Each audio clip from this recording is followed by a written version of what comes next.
অমুসলিমের হাতে কেউ যদি আক্রোশের মুখোমুখি হয়ে মুসলিমদের কেউ যদি শহীদ হয়, যেখানে ইসলামের স্বার্থ ছিল, যেখানে মুসলমানদের এবং যেখানে হক রিলেটেড বিষয় ছিল, এই মানুষটাকে শহীদ বলা যাবে কিনা। 2 নম্বর বিষয় হচ্ছে শহীদের মর্যাদা কি। আর সম্পর্কের একটা বিষয় বলেছেন, সাইফুল ইসলাম আলিফ ভাইকে যে গোসল ছাড়া দাফন করা হয়েছে এটা সত্য কিনা এবং এ ব্যাপারে শরীয়তের বক্তব্য কি। ভেরি ভেরি ইম্পর্টেন্ট একটা বিষয়। আমিও শুনেছি যে গোসল ছাড়া তাকে দাফন করা হয়েছে। কারা মেরেছে বলেন তো? চোর ডাকাত মেরেছে ওনাকে?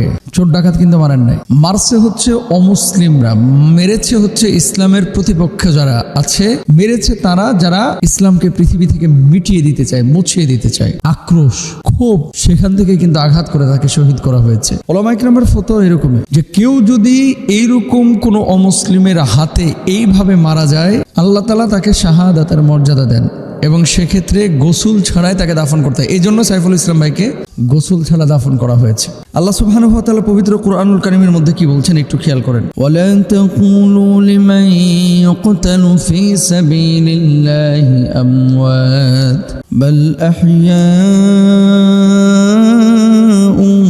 ওয়ালাকিন লা তাশউরুন।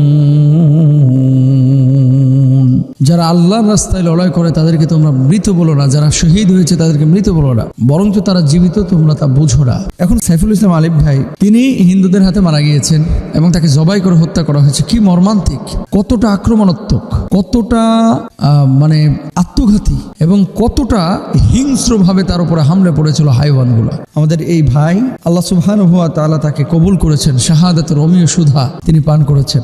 গোসল ছাড়া দাফন এটা আল্লাহর রাস্তায় যারা শহীদ হয় তাদেরকে করার বিধান আছে, মানে যেভাবে মারা গিয়েছে তাদেরকে সেভাবে দাফন করতে হবে। কিয়ামতের ময়দানে সেভাবেই তারা কিন্তু উঠবে, তারা সেভাবেই উঠবে কিয়ামতের ময়দানে। আনাস রাদিয়াল্লাহু তাআলা আনহু বর্ণনা করেন, রাসূল আকরাম সাল্লাল্লাহু আলাইহি ওয়াসাল্লাম বলেছেন, কোন ব্যক্তি জান্নাতে প্রবেশ করার পর আর দুনিয়ায় ফিরে যেতে চাইবে না।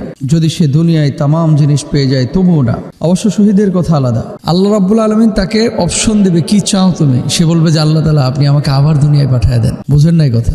একজন মানুষ দুনিয়া থেকে যখন ইন্তেকাল করে আখিরাতে যাবে, আখিরাতে যাওয়ার পরে এই মানুষটা যখন জান্নাতে প্রবেশ করবে, জান্নাতে প্রবেশ করার পরে মানুষজনকে আল্লাহ সুবহানাহু ওয়া তাআলা জিজ্ঞেস করবে আর কি চাও তুমি? এই মানুষগুলো তখন বলবে যে আল্লাহ সমস্ত নাজ নিয়ামতগুলো আমি পেয়েছি, আমার কোনো কিছু চাওয়ার নাই। জান্নাত থেকে আর বের হতে চাইবে না। কিন্তু শহীদকে যখন অপশন দেওয়া হবে, শহীদ বলবে যে আল্লাহ আপনি আবার আমাকে দুনিয়ায় পাঠিয়ে দেন, আমি আবার যাব, আবার লড়াই করব, আবার শহীদ হব, আবার জান্নাতে আসব, আবার লড়াই করব দুনিয়ায় গিয়ে, আবার শহীদ হব, আবার জান্নাতে আসব। শাহাদাতের এত মজা, এত স্বাদ আল্লাহ সুবহানাহু ওয়া তাআলা শহীদদের জন্য রেখেছেন। শহীদদের বৈশিষ্ট্য কি? রাসূল আকরাম সাল্লাল্লাহু আলাইহি ওয়াসাল্লাম শহীদদের জন্য 6টা বৈশিষ্ট্যের কথা বলেছেন।